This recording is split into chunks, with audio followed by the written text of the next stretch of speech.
بابا اشفاق صاحب نے ایک بڑا خوبصورت واقعہ بیان کیا ہے. ہماری پھپھی نے ایک اصیل مرغ جو ہے وہ پالا ہوا تھا، اور وہ اتنا ان کے ساتھ مانوس تھا کہ جب بھی پھپھی آتی تو ہاتھ میں وہ دانے لے کر آتی، چاول کے اور کبھی باجرہ کبھی چیزیں. تو وہ یوں لا کے آگے کرتی اور وہ مرغا آتا اور آ کے مطلب دانے چگنا شروع کر دیتا. یہ روز کی روٹین تھی. بابا اشفاق صاحب کہتے ہیں ایک دن میری پھپھی جو ہے وہ مٹھی بھر کے دانے لے کر آئیں ہاتھ میں، مرغے کے پاس آئیں تو مرغا جب قریب آیا تو پتہ نہیں کیا ہوا، اس نے زور سے چونچ مار دی ہاتھ پہ، اور جیسے ہی چونچ ماری تو وہ سارے دانے بکھر گئے. پہلے اس کو سب کچھ ایک جگہ سے ملتا تھا،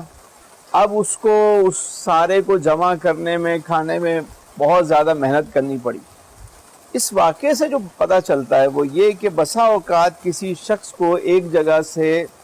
صحیح رزق مل رہا ہوتا ہے، کسی کی نوکری لگی ہوئی ہوتی ہے، کسی کا کاروبار جمع ہوا ہوتا ہے،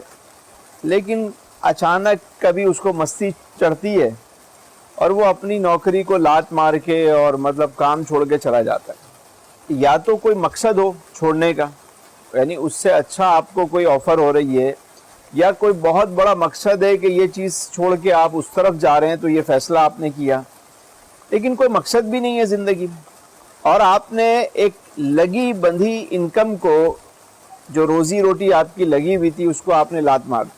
ایسے ہی بعض لوگ اپنا بزنس جو ہے وہ چلتا ہوا بزنس جو ہے وہ چھوڑ دیتے ہیں، ختم کر دیتے ہیں. آپ ایک بزنس کے ساتھ کئی بزنس کر لیں،